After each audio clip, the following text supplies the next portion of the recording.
Welcome into the PHNX Cardinals podcast presented by DraftKings Sportsbook, an official sports betting partner of the NFL. They've got a Week 5 offer every football fan should jump on. New customers that use the code PHNX to sign up can bet just $1 on any NFL game and win $100 in free bets if either team scores a point, which is pretty much a guarantee. Saul, were you laughing because of the sirens outside? Yeah, I was like, man, are they going to help the 49ers or what right now? Because actually, both teams probably need the ambulance right about now. Yeah, every player that was on the field today, I feel like, got banged up in some way. But 5-0 is 5-0. Cardinals come away with a 17-10 win. And, man, it was an ugly one, but great teams have to win ugly sometimes. And I guess where I would want to start off is giving credit to the Cardinals defense. They had a shutout going late into the third quarter, only allowed one touchdown, and they were banged up to start this game. They were out two corners and had Isaiah Simmons out for much of the game as well. It's a division game. You know, like Johnny and Shane and I talked about on the tailgate this morning, like with division games, you basically have to throw everything out the window because you just know it's going to be just an absolute bloodbath every single week. It's very rare that you have a blowout. And I know the odds were, I think Arizona was 5.5, but hey, at the end of the game, I should say, the Cardinals handled business. They did exactly what they needed to do. It wasn't pretty by any stretch of the imagination, but 5-0 for the first time as a Cardinals organization in Arizona is saying something about this franchise. So you got to be happy about that. I think it's something they hadn't done it since the 1970s, and they haven't started a season off 5-0 since they've been here in Arizona. They haven't done 100%. it since before I was born, which is a long time ago. Wow, yeah, what? Yeah. That is that's historic right there. I've never seen it in my lifetime, if that says anything. All right. You know, and I think there's something to be said for being able to lean on the fact that you can fight past adversity. I mean, this was a tough game for Kyler too, because he was not able to have his way in on the ground, in the air. He was getting pressured the whole time. He dealt with some sort of shoulder, arm, rib, something injury, and fought past it. Absolutely. I don't know what was going on with Kyler. Obviously, we hope for the best when it comes to his health. I just said it, that ball in the fourth quarter to DeAndre Hopkins, Mark Sanchez, who, by the way, should never call a game again. He had mentioned it, that ball came out and it didn't look like it had the zip or the speed that Kyler usually puts on a ball. But then the very next play, he throws a bullet in the corner to D-Hop across the field. And I'm like, well, maybe it's something he can power through. So obviously they were looking at his arm. It's somewhere, obviously, in that vicinity. I think he's going to be okay. I hope he's going to be okay. Sometimes you just get fatigue in your arms. And I mentioned it. I'm not a superstar athlete by any stretch of imagination, but I have thrown the ball a little too hard or too many times, just either playing catch or whatever. And you get like a little bit of a dead arm. You get like maybe a stinger, it feels like, to where you have to, kind of wiggle things out. And you can still put enough on the ball, but you really have to think more about the technique and the power behind your throwing a ball instead of just letting it fly. So hopefully it's that kind of situation and he'll be okay. But hey, at the end of the day, the Cardinals offense found a way to give their defense the cushion necessary to win this ball game. The last two drives they had, they took care of business, especially running out the clock and running the ball, which they weren't really effective doing the entire game up until that last drive, in my opinion. So I'm just happy they got the job done. Yeah, there were times where it was frustrating to watch because the Niners were controlling the time of possession, and you could tell the Cardinals defense was suffering a little bit because of it. But, both sides of the ball was give and take from both of them, which is, I guess, even a better sign that both sides of the ball did what they needed to do. Wasn't pretty on either side. And again, my immediate reaction, although the offense did some great things and they really won the game for them down the stretch. DeAndre Hopkins, Kyler Murray did some fantastic things in the final minutes. But the defense, man, I was a little bit, I knew the Cardinals' run defense struggled through the first 4 weeks. So that was a concern. But we knew that as long as they could do their job, their injuries in the secondary weren't going to mean as much. But the fact that they were able to do what they were able to do without Byron Murphy, without Marco Wilson, and again, without Isaiah Simmons for much of the game, which was a fantastic stop by him on the goal line, but also scary. I think he went into the tent or the locker room to be looked at for a potential concussion. He ended up returning, which was great to see. But what the Cardinals defense was able to do, you have to give them credit for it. Absolutely. Leah, can you bring up that last comment that you had up there about the flex? Cardinals-Browns game might get flexed to Sunday Night Football. I don't know if they can do it this early, but that would be great to see because the Browns apparently are a scoring juggernaut, as we saw against the Chargers. But going back to your point, yes. I think, as much as we want to talk about the defense and as much as I am going to bring up Cliff Kingsbury at the end of the first half and really the very first possession of the game, calling a timeout. I think equal blame has to go to Kyle Shanahan and how he, in my estimation, he mismanaged the game for them as well. They had a couple opportunities to get some field goals, and that changes the game.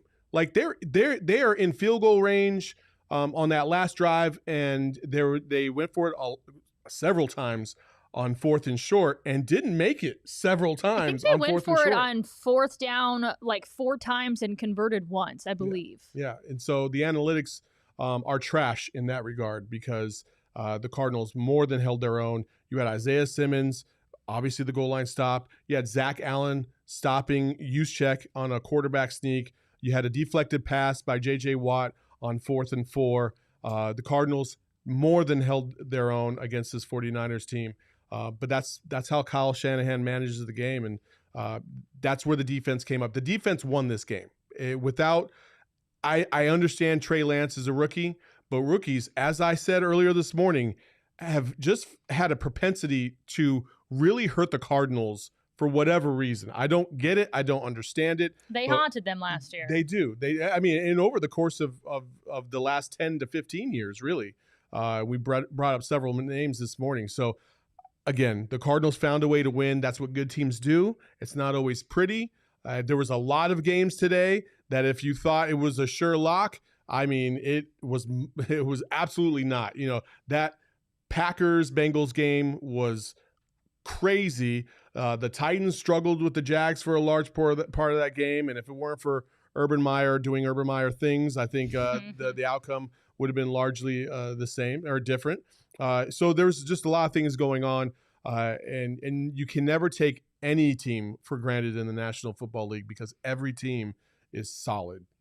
We went back and forth on it a little bit. At first, we thought maybe Zach Allen would be our DraftKings king of the game. He had a couple of big stops. He had a sack. He had a tremendous sack dance. We love to see his moves, but ultimately we landed on J.J. Watt.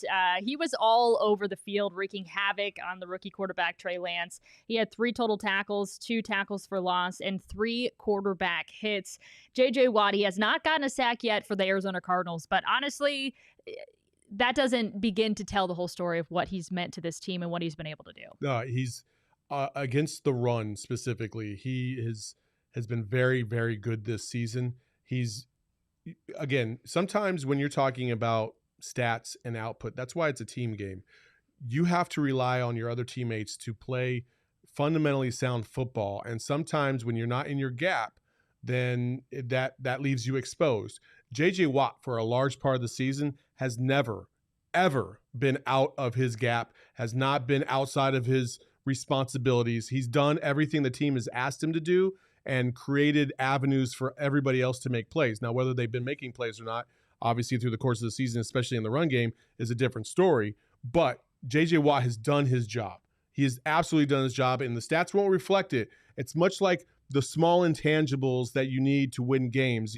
In basketball, they would say like loose balls and, effort plays, right? J.J. Watt provides those effort plays because he's so damn good interior-wise. And they don't even have a true nose tackle, really, that's a bona fide nose tackle, I should say, and to help him out. And I think if they make a trade to get that in the fold, it's gonna open up JJ to actually show everybody like how dominant he was. He was very close on a couple occasions to getting his first sack as an Arizona Cardinals. So close. But again, if JJ's not there, Zach Allen doesn't have the production that he has. If JJ's not there, Isaiah Simmons doesn't get the free shot off the edge to disrupt Trey Lance on his throwing. So it's just him being there creates other opportunities for everybody else. And if there's one person that's probably the most excited for Zach Allen, it was Mark Sanchez. Because if J.J. Watt is the Steve Nash of the defensive line, then Amari Stoudemire would be Isaiah Simmons. Well, I was going to yeah, okay.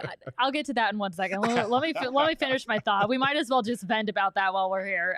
But it would be J.J. Watt, because J.J. Watt is Zach Allen's #1 fan, and he's really taken him under his wing. And I can't imagine how excited that he is currently. They look almost identical. They do look. I know. When somebody makes a tackle, I'm like, I have to look for a little bit like, oh, okay, that's Zach Allen, because it looks just like J.J. I know. So our DraftKings king of the game, J.J. Watt. Remember, you can download the DraftKings Sportsbook app now using the code PHNX, and you're going to get $100 in free bets if either team scores a point on that game. As always, 21 and over, Arizona only. Gambling problem? Call 1-800-NEXT-STEP. New customers only. Eligibility restrictions apply. See DraftKings.com/sportsbook for details. And I also want to tell you guys about the members-only promo we have going on. 20% off all of our PHNX t-shirts. We always tell you about our Cardinals tees, our Suns tees, ASU, U of A, all of our team-themed t-shirts, but we've got some awesome PHNX t-shirts as well for you. 20% off for our members, but you don't have to be a member to buy it. PHNXlocker.com. Anybody can log on and snag a t-shirt. Those things have a lot of people have been posting these t-shirts online, which has been great. We love to see that kind of you're excited about your gear, and you should be. Like we love to have you as part of the family. And that's why a lot of us will jump in and say, hey, thank you for doing what you do and supporting us. And it's been awesome to see. So obviously we're celebrating right now, but you did bring up a little bit of like a trigger. So there are 3 things that really ticked me off today. Burger King commercials, the Burger King commercials. Dear goodness gracious Lord. That's a lot to unwrap right there. Just made that one up specifically to describe the Burger King commercials and what they do to me. Can't stand them. They're super annoying, and they're now triggering for me. Mark Sanchez, and I consider, I know he's like a former athlete. I now, he's a media member, and I hate to like criticize other media members, but do better. Do better. Please do better. We were counting the amount of. It started out as non-football analogies that were used, but then we were like, just any analogy that doesn't pertain to this game. And I think I lost count at like 10. Yeah. It was just, there was random stuff. And then the third one was the amount of Trey Lance parents cutaways that we saw. I'm not going to bag on the parents because it's not their fault that the camera crew was it's not their fault. Absolutely obsessed with Trey Lance's parents. Like every single, like Trey Lance would go to the locker room and they would cut to the parents like, dude, like he's not even on the field right now. Why are we doing this? And I love seeing the parents, hearing from the parents. Like, I think that's a totally fun angle, but it was excessive. It was a little too try hard. Yeah, for me. You know what I mean? Agree. Like I've seen other outlets do that, but they do it sparingly in key moments or big plays. But not every single down, like Trey Lance runs for 3 yards, cut to the parents, and then they come back. I'm like, oh my gosh, enough with this, all right? Just cut to them when it's absolutely necessary. They only scored 1 touchdown today. Chill with it. Chill. Yeah. And I would be saying that if I was his parent. Like, if I was his dad, I'm like, dude, get that camera off. I would be ticked. Right, let us have a moment, you know? Jeez. Yeah. While we're talking about some negative things, the most unfortunate things to come out of this game. Rodney Hudson, Max Williams, which was horrible. I didn't. It was really sad. You know what that means when a guy gets carted off and the entire team, comes and lays their hand on him, and you could see it in his face, and that sucks. Yeah, no, it was Max Williams going out. I mean, it hurt us. We were here and we're like, Jesus, I feel like crying right now. It's, and then Alex. The real question is, what are you going to do at tight end now that Max is most likely done? I don't know. They have a couple options right now in the fold, but if you're looking, the tight end was becoming a valuable part of this offense. And if you don't feel like you have something to replace Max Williams, then now is going to be a time where you're forced to do something about this. Again, I can't remember a team in recent history who has two kind of glaring weaknesses, despite the fact that they are 5-0, that might actually be very active during the trade deadline. I just feel like something's going to be up Keim's sleeve. It is Keim time. That used to be a phrase back in the day, especially during the Palmer era when things were going really well, and then people kind of stepped away from that because things weren't going so hot the last couple of years. But it is Keim's time right now to make a move and re-solidify this offense, because they're going to need a tight end, because that opens everything up.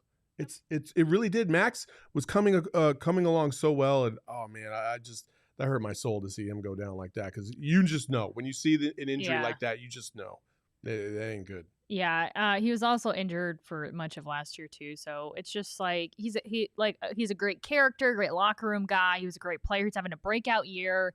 So you hate to see that. The Cardinals really, they're going to have to make a move to get another tight end. And Rodney Hudson as well. He didn't ever come back into the game, right? He didn't come back into the game. He looked like he was holding his shoulder. I don't know if it. I think it was rib. I think what I saw was a rib injury. Rib, yeah. So we'll see what happens with Rodney Hudson. They don't have a bye coming up anytime soon, so it's you're gonna have to piece things together and hope you can make it work. My main worry, and I don't mean to downplay everybody else's, just making sure that Kyler's arm is okay, because without Kyler, none of the other things matter. And I don't mean to sound like that, but it's true. If you don't have a quarterback, you don't have a chance in the NFL. And if you think Colt McCoy is going to take you to the Super Bowl, probably not. Well, I would say it definitely starts with Kyler, but Rodney Hudson is like, if you were to pinpoint one person that single-handedly changed the Cardinals offense this year, I would say it was Rodney Hudson. You don't get the production that you've gotten so far through 5 weeks without Rodney Hudson. Without a doubt. Because we knew what Kyler could do, and because of Rodney's ability to come in and hold the line longer, because of his changes in protection and things of that nature, it's given Kyler a little bit more time in the pocket. You can see his comfort level, and you can see that went away in the second half when Hudson came out. Kyler wasn't as comfortable in that pocket as he had been all season. So that definitely makes a big impact, and we'll see where they go from here. So I did see a lot of comments on Twitter after Williams went down about calling Larry. Fans want Larry. If you think Larry Fitzgerald, look right here. If you think Larry Fitzgerald is coming back to play tight end for the Arizona Cardinals, that ain't happening. He's not coming back as a wide receiver. And if he does come back as a wide receiver, good. I just don't see it right now. I just don't think Larry's coming back. I really don't. In my heart and soul, as much as I would love for him to come back, I don't think it's happening. If Tim Tebow can go from quarterback to baseball player to tight end, now he didn't make it, but crazier things have happened. Is what I'm getting at. I mean, yeah. I like that mention right there by Alex Ertz. What about Zach Ertz? Unfortunately, the Eagles are winning again. They pulled one out today against Carolina, and the longer you win, the more you think you have a chance. So I don't know. I don't know much about the salary cap in terms of what players would be available for what moves, but I'm sure they'll figure it out here soon. Super solid tight ends are hard to find. Well, yeah. There's only a few of them. Yeah, and nobody wants to give them up. That's for sure. So another thing we didn't really touch on was the end of the first half. How it was all managed. the hurricane, as they called it, the hurricane field goal where they ran Prater on, missed the 60-foot yarder. 61 yarder. What is happening here? Jesus. 60, what is happening? 61-foot yarder. What in the world? That's a 180-footer. Oh is my what it is. God. Yeah, no. I silently raged about this because it started in the first drive of the game. You get a play to Rondale Moore, and he's out at the 1. The fact that you had to call a timeout on 1st and goal from the 1, dude, get up there and run a play. It's not that hard. It's 1st and goal from the 1. They had to waste a timeout. Then you fast forward to the end of the first half, and they had an opportunity. We're driving. And 2 things bothered me about that drive. Number 1, they were taking way too long to get plays going. They were just kind of standing around, running the clock, not trying to get closer for a field goal. I did not understand what the methodology was behind that. If you're worried about giving the ball back to the 49ers and Trey Lance, then we have a whole set of other issues that shouldn't have been on your radar. Just focus on you and getting some points before half. They didn't. They ran out the clock. Then they shoved in the field goal unit and missed a 61-yard field goal. Foot yarder. 61-yard field goal. Matt Prater, props to him for even getting out there and getting it done in time. But, man, that was just a shit show. I hate to see your offense even being put in that position. Yeah. As soon as the field goal unit was just running out there and rushing, I'm like, this isn't going to be good. I don't think anybody really blamed Prater for not making that field goal, but I hated to see that as well. But you mentioned Rondale Moore, and I want to see more and more. You were playing a song. I was, the Britney Spears song. Give me more, give me more, give me more. Give me more. Yeah. I love Rondale. He had the catch of the year today. Man, that was a phenomenal catch on the sideline. I thought he should have gotten the ball a little bit more in space, especially on the edges. They got him in the run game a little bit. They tried to give him the ball a lot more today in a concentrated effort. I would like to see a few more plays for him. And again, this might be a Kyler thing because of his arm, but hey, we got to take a couple shots down the field. And I think Rondale Moore should be within that game plan going down the field. So Leah's laughing. Is there a comment? That's on Saul. No.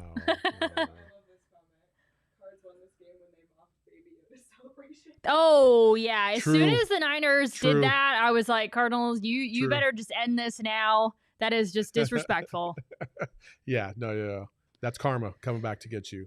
Also, what comes back to get you is if you don't use the right clippers. See, Manscaped right there. I knew I was going to get it in because I'm the one that's going to have to say this. Listen, the Cards barely won today.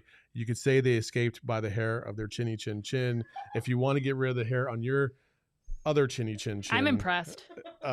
You should go to manscaped.com right now so you can get 20% off and free shipping plus free shipping with the code PHNX at manscaped.com. That's 20% off plus free shipping with the code PHNX at manscaped.com. It's Halloween. I could go on and on about Halloweenies and other fun bags and hairy pumpkins or whatever. I'm not going to do that. I'm just going to say, hey, listen, as a man that uses the product, and I know women like the product too, because my significant other likes to use her lawnmower 4.0. She says it's better than most of the female clippers out there, and it's waterproof, so you can use it in the shower. It has a light, and it's easy to use, and it won't cut you up. It has a nick proof guard on there to make it a little bit easier for you to take care of your area. So manscaped.com, use promo code PHNX and you'll get 20% off plus free shipping. All right, let's have a little bit of fun here. And go. And cut. And we're moving. All right.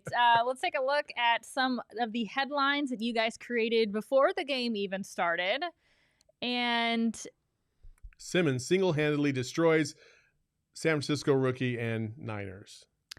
Well, he had a good game. Close. Yeah. Close. Listen, he blew up Trey Lance at the 1-yard line and then proceeded to blow himself up because he had to come out and go into concussion protocol for a short time. But he came back and he was all over the field. He had a very good game, I thought, and he applied a lot of pressure to Trey Lance, even in the backfield. He was credited in part, was credited with half a sack today, and then had a few phenomenal stops, got to the quarterback. I would say that his hit on Trey Lance was a tone setter. Yeah. I mean, that was a big time play. And I was calling for a goal line stand. I didn't know if they were going to go for it on 4th down or not, but I was calling for it when they got into the red zone. And that got me fired up. We were both fired up sitting here, and man, I wish he wouldn't have got hurt, but it is what it is. And again, you're right. It was a tone setter. The Cardinals defense held their own all game long, only giving up 10 points. Sometimes being put in bad positions because of their offense. They held their own. They're the reason why they won this game. All right. What other headlines we got? That's all you have to say, Cam. There's a light in front of my face. A trade day for K1 as he throws for 3 touchdowns and the Cardinals win. Ooh. That did not happen. No, not we even all close. we all did think it was going to be a bit of a shootout, and we're all shocked that the game played out the way that it played out. It was more of a defensive battle. None of the games against San Francisco ever feel like they're going to be a shootout, though. You know, they're just rough. They're just rough every single time. They just feel like they're rough, as opposed to like Seattle, because they like to throw the ball and Russell Wilson kind of gets things going. That always feels like it's going to be a shootout, even though that's a, like, I don't know if this is even a word, but a bloodbathy shootout. Okay, that makes sense. It is now. You know what I mean? So, and maybe we were con, but we do have we have one more? And we have 2 more, I think. 2 more? All right, we got Johnny too. Oh, we've got Johnny. Johnny. Why didn't anybody say anything to me? I'm telling you right now, Chierstin. Well, Johnny is here. Shoot. Let's hurry. We want to do one. Let's do one let's more. Let's cut the headlines. Let's go straight to okay. Johnny. Here we go. I was buying. Hey, can you hear me all right? What's going on, Johnny? You got me? Can you hear me okay? Oh, yeah, we got you. All right, what's going on? Johnny, what was said? We got any injury updates? Probably not, but what was said? No, nothing in terms of what's going on with Max Williams, although that seems like worst case scenario. Rodney Hudson has a rib injury. Right now he is week to week. So this is their 2nd consecutive rib injury, if you remember last week. So nothing notable on the injury front. It was good to see Isaiah Simmons get back out there in the second half after the concussion scare. But, you know, right now this is by far the most physical game that they've played all season. This was a game that we really hadn't seen them compete in and win like this. And specifically on the defensive side of the ball, having 4 stops on 4th downs, head coach Cliff Kingsbury said he had not remembered seeing that in a college or pro game. I certainly have not remembered seeing a performance like that. So, you know, Vance Joseph kind of with sticks and glue in that back 7, a couple backup cornerbacks really got the job done today. I thought the Arizona defense after the first quarter really settled down and played good football. Well, you might not have seen it because most coaches aren't going to continue to go for it on 4th down that often. This is true. But San Francisco was missing their kicker. Robbie Gold's out, so they were in a position where, you know, they tried a field goal late, and that kid looked pretty good, making it to cut it to a 7-point game. But you're right, Chierstin. I mean, they were in a position where they went for it a lot on 4th down, and I thought Kyle Shanahan, the creativity wasn't there that we had seen different parts of the game. I thought they got ultra conservative, that being San Francisco, when attempting to convert a lot of those 4th downs. Because, I mean, the Cardinals were selling out for the run. They were selling out for the QB keeps and the fullback dives. And, I mean, I saw it on display here today. I'd be anxious to get your opinion. You know, I asked Cliff Kingsbury about Zaven Collins and the impact he had playing more snaps today. It was evident. He is a physical player that they absolutely needed to win this game. He was all over the place. I'm anxious to see the advanced metrics, but I don't think they win this game without number 25. Hey, I will say this, Johnny. You know, we talk about improvement from week to week. I will say you have improved significantly because your setup right now is sexy as hell compared to week 2, where all we saw was your nostrils. So congrats to you. Here at PHNX, man. We're a work in progress. We're trying to deliver the best quality. You Johnny, get a mulligan, right? I also knew that I could count on you to bring up Zaven Collins. How excited were you to be able to be there in person to watch him play today? I was super excited. I was excited when the pregame started and they were starting 3 inside linebackers, Collins, Simmons, and Jordan Hicks. And really, Isaiah played edge. He played slot corner. He played safety. He had the biggest play of the game, in my opinion, with that momentum shift on the goal line. You think about that non-touchdown that he prevented with Trey Lance. They score there. It's a completely different game throughout the next 3 quarters. He laid a hit on Trey Lance. Trey Lance inexplicably didn't hold the ball over the goal line. I thought he was concussed. He came back in the second half. The Cardinals' investments on their front 7, Collins, Watt, Simmons, right? All those guys, Zach Allen, that's what paid dividends today. You know, the offense was out of sync. Kyler probably admittedly didn't play his best game. This was a game where it showed probably a lot of the skeptics still out there nationally that, hey, the Cardinals can get down and dirty even without Byron Murphy. Hey, are you concerned about Kyler's arm? Have you heard anything about that at all? It didn't look like, you know, he was getting some work done on his shoulder or his arm during one of the times when the offense was off the field. It didn't look like he had quite the zip on the ball until the very last throw to DeAndre Hopkins on the far side for a touchdown. Did you see anything in person that would give you any, raise any bells? No, I mean, he got hit a lot, and part of that was on the protection, but I would say he had opportunities to step up in the pocket and give the 49ers credit. They prevented him from scrambling outside. There were not big plays in the run game for Kyler today until late. But you remember, Kyler had that QB run late. I don't think they try that if he's compromised at all. We were all pretty surprised when it showed that he was kind of working out some kinks. I think a lot will be known tomorrow into Tuesday. Maybe it stiffens up a little bit. I thought he looked okay. He's going to speak to the media here momentarily. Buda Baker's talking now. But in my opinion, he looked fine. But, I mean, we saw it last year, Seattle Thursday night game. He was banged up and wasn't quite the same. I don't think it's quite that to that degree. I don't think Cliff's trying to QB run late in the game when Kyler's compromised. So as far as his overall play today, I mean, the 49er front 7 is borderline elite. They've got Armstead and Bosa. Bosa was fantastic today, gave DJ Humphries all he could handle. Fred Warner, Javon Kinlaw, that's their strength. Their strength on both sides of the ball, their line of scrimmage. And I just think that the Cardinals got enough opportunities, thanks to their defense, for their stars to shine. We saw that big completion to Hopkins, the eventual touchdown. To me, the story of this game really comes down to, I mean, J.J. Watt and Chandler Jones, the job that they did against the bookend tackles, Mike McGlinchey, and, of course, All-Pro Trent Williams for San Francisco, they got abused today. They're the biggest reasons I think the Cardinals are walking out of here 5-0. It's not going to show up on the stat sheet. I don't think either one of them had a sack.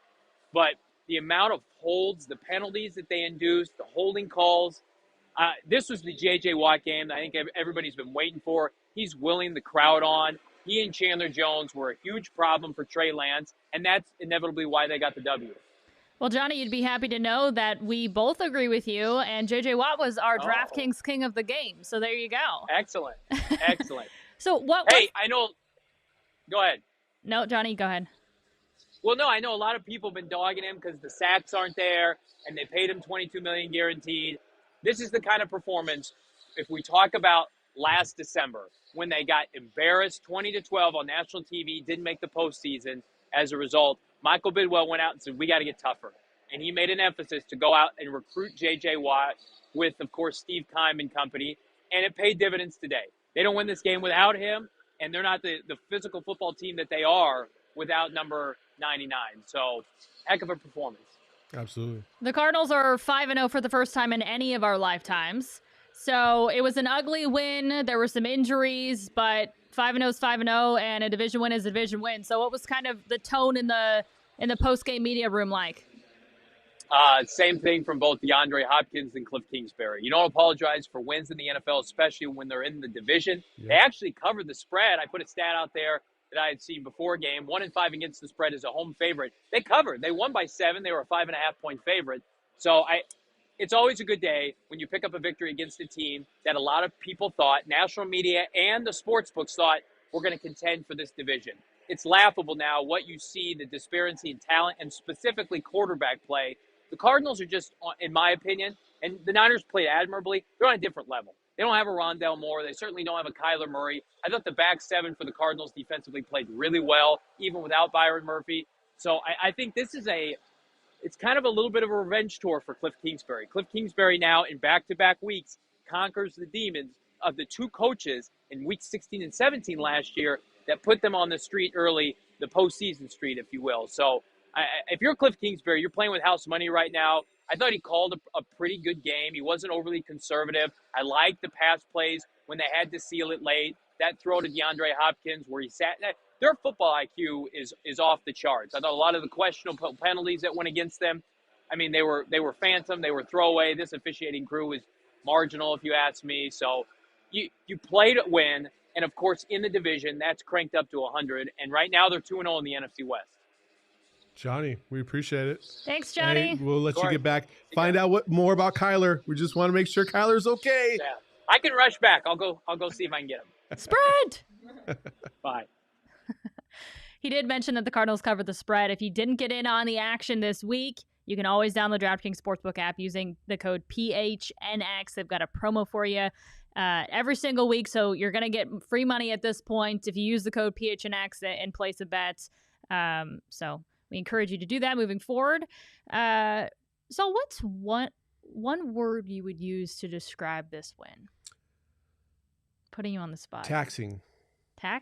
Yeah. Ooh. It is just, like even as a fan, we're watching this and it's just, you feel like you're going through a grind. Like it's just just a knockdown and drag them out kind of game. And, after the game's over, you don't get that high. It's more like a relief.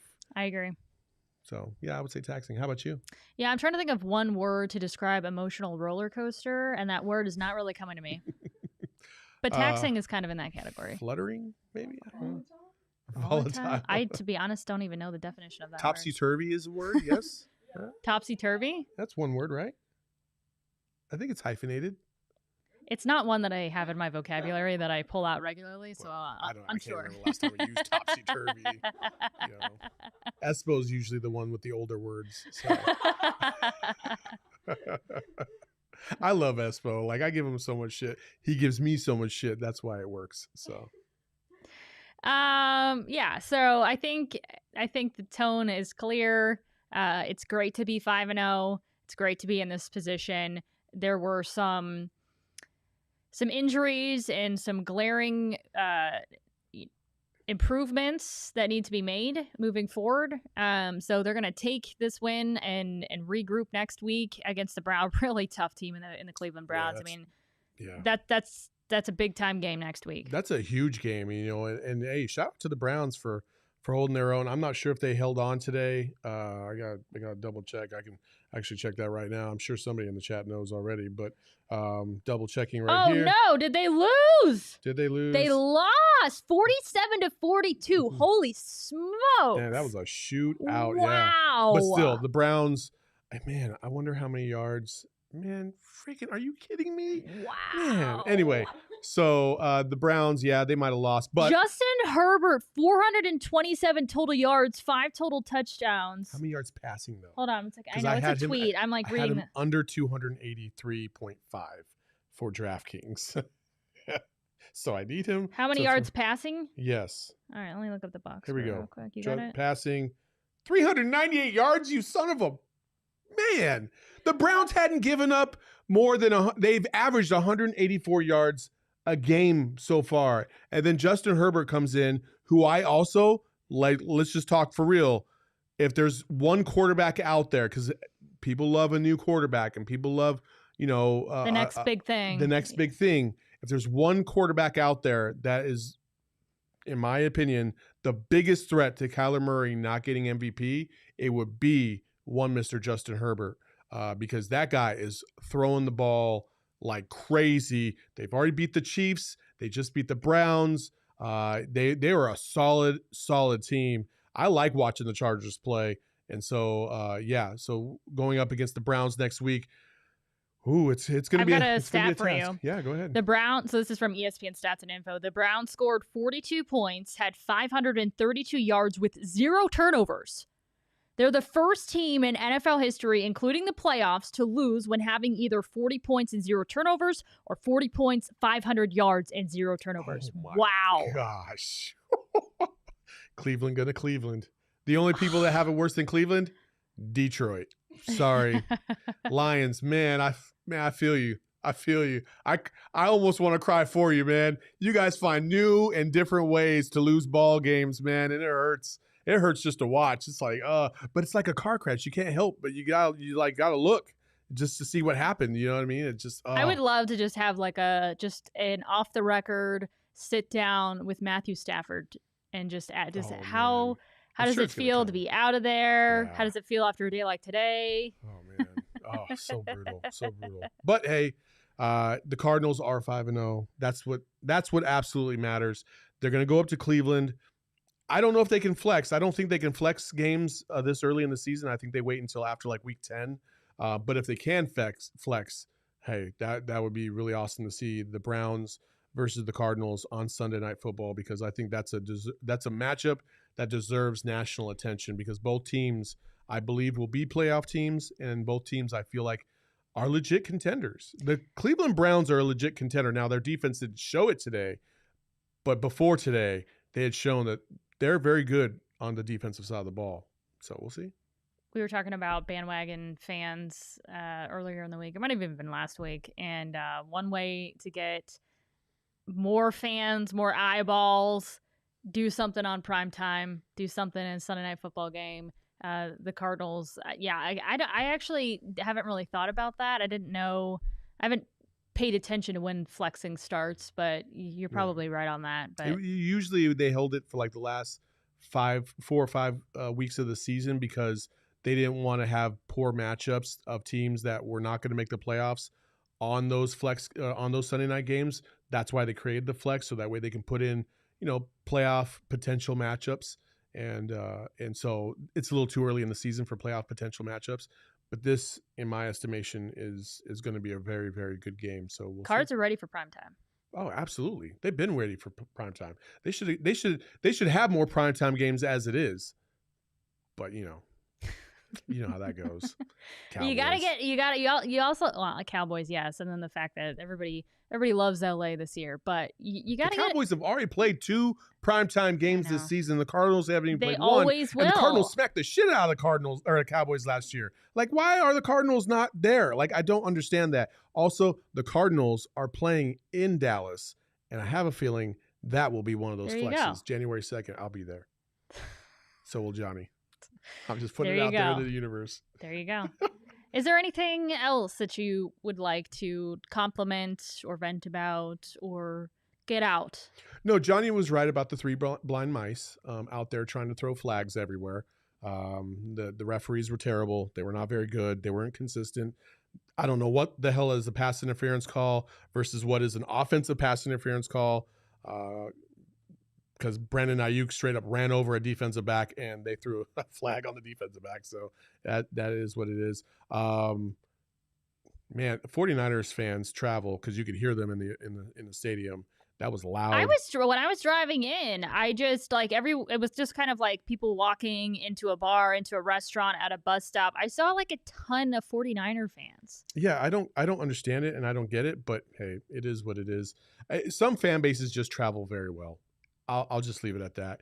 And there's nothing you can do about it. And Arizona, I mean, proximity to California is so anytime they play any teams that are based in California is just because of proximity. You're always going to have them travel well. But then also Arizona is this weird state that we all know. It's just like people move in from all over the place. Chierstin, that's what we're trying to change. We're trying to bring back fandom, or actually, we're trying to institute fandom here in the Valley. You know how you do that? You win. That's right. We have a valley full of winners right now. Like the Diamondbacks are done, so we don't have to talk about them for right now. The Cardinals undefeated. The Mercury are in the finals. The Suns just came off the finals. The Rattlers are doing what they do. The Phoenix Rising are doing what they do. ASU is 5-1 now, and at the top of the Pac-12 South. We won't talk about Tucson right now. Basketball season is coming though, so I mean, hey. This state is in a good spot right now, probably the best spot they've been in a couple years. So it's nice to see. It's exciting. I agree. It's exciting. It's exciting to be somebody that gets to talk about sports here. Yay.